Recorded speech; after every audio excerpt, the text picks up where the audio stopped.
नमस्कार दोस्तों, उषा की आवाज़ चैनल में आप सभी का स्वागत है। हमारी आज की कहानी है अनजान सहेली।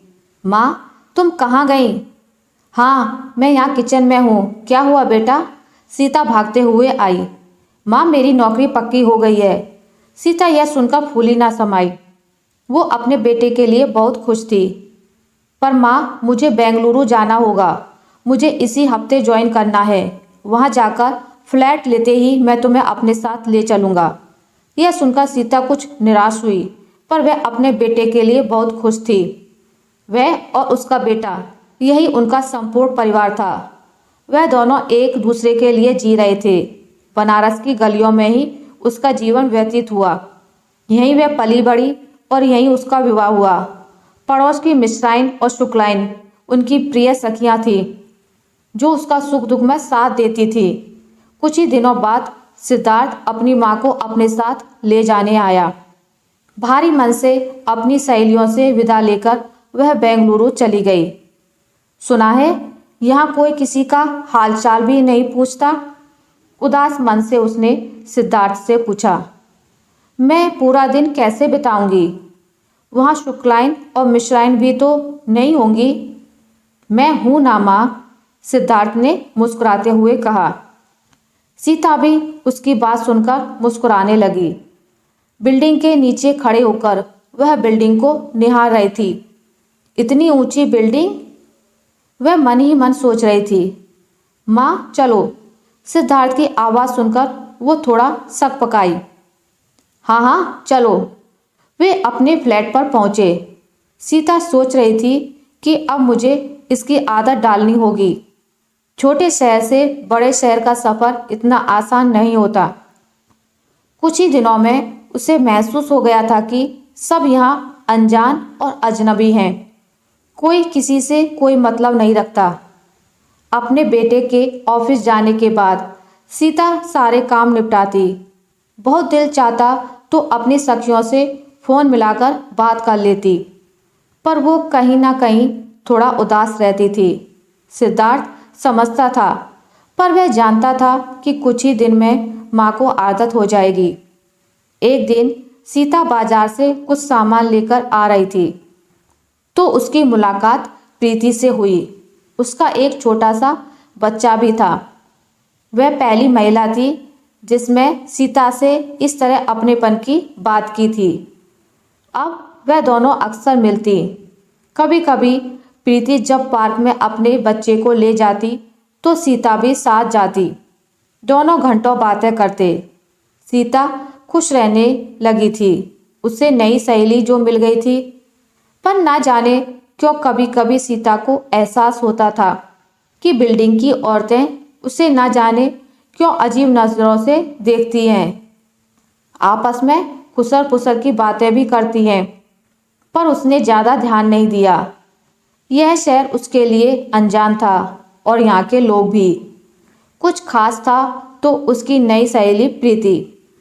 एक दिन सीता ने उसे अपने घर भी बुलाकर चाय पिलाई। प्रीति 134 नंबर फ्लैट में रहती थी और उसके पति इंजीनियर थे। बातों ही बातों में उसने सीता को बताया। कुछ देर बैठ वह अपने घर चली गई। सीता सिद्धार्थ से प्रीति के बारे में बहुत सी बातें करती। बातों ही बातों में सिद्धार्थ ने कहा, अरे माँ, कभी मुझे भी मिलवाओ अपनी सहेली से। हाँ हाँ क्यों नहीं। इतना कहकर वह फ़ोन की ओर लपकी और फ़ोन पर प्रीति को रात के खाने का न्योता दे दिया। सीता खाना बनाकर मेज पर सजाकर प्रीति का इंतजार कर रही थी, पर बहुत देर हुई, वह नहीं आई। सिद्धार्थ बोला, माँ चलो हम खाना खा लेते हैं। शायद उसे कोई ज़रूरी काम रहा होगा। पर उसे बताना तो चाहिए था।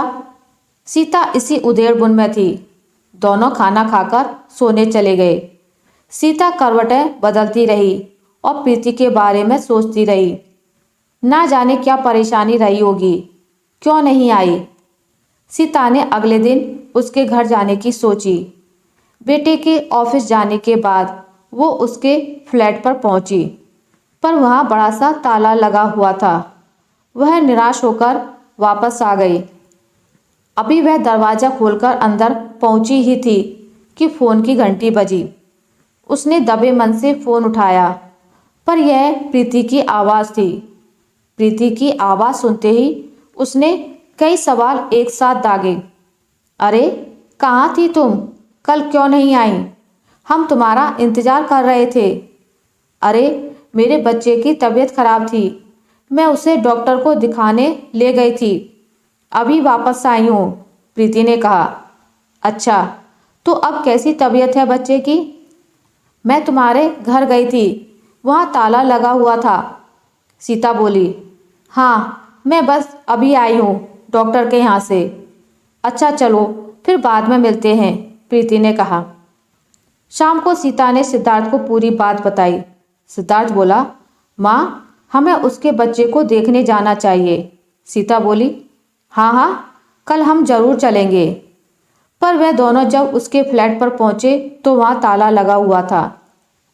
दोनों को बहुत अजीब लगा। दोनों वापस आ गए। उसके बाद बहुत दिनों तक प्रीति दिखाई नहीं दी। एक दिन बाजार जाते वक्त उसने प्रीति के बारे में वॉचमैन से पूछने का मन बनाया। अरे वॉचमैन भैया, सुनिए जरा। जी मेम साहब। अरे, वह जो फ्लैट नंबर 134 की प्रीति है ना, वह कहीं गई है क्या? दिखाई नहीं दी। वॉचमैन यह सुनकर कुछ चौंक सा गया। यह क्या कह रही हैं आप मेम साहब? प्रीति मेम साहब? हाँ हाँ, वही प्रीति जिसका एक छोटा सा बच्चा है। तभी सिद्धार्थ भी वहाँ आ पहुँचा। क्या हुआ माँ? कुछ नहीं, बस वॉचमैन से मैं प्रीति के बारे में पूछ रही थी, सीता ने जवाब दिया। अच्छा, तो अब कैसा है उनका बच्चा? उसकी तबीयत ठीक तो है? क्या साहब, मजाक क्यों करते हो? उन्हें मरे तो 2 साल हो गए। उनका बच्चा उनके फ्लैट की खिड़की से गिरकर मर गया था, जिसकी वजह से वह भी उसी खिड़की से कूद के मर गई, और आज भी उस फ्लैट में ताला लगा रहता है। वह फ्लैट कोई नहीं लेता। लोग कहते हैं आज भी वह किसी किसी को दिखाई देती है, पर यह सब बेकार की बातें हैं, अफवाह है। आप क्यों पूछ रहे हैं उनके बारे में? सीता और सिद्धार्थ एक दूसरे को आश्चर्य से देखने लगे। सीता को अब यह एहसास हुआ कि वह औरतें उसे क्यों अजीब निगाहों से देखती थीं। आशा करती हूँ आपको मेरी आज की कहानी अच्छी लगी होगी। अगर आपको मेरी ये कहानी अच्छी लगी है तो इसे लाइक करें, ज़्यादा से ज़्यादा शेयर करें, और अगर आप मेरे चैनल पर नए हैं तो इसे सब्सक्राइब करना ना भूलें। मिलते हैं एक नई कहानी के साथ, तब तक के लिए नमस्कार।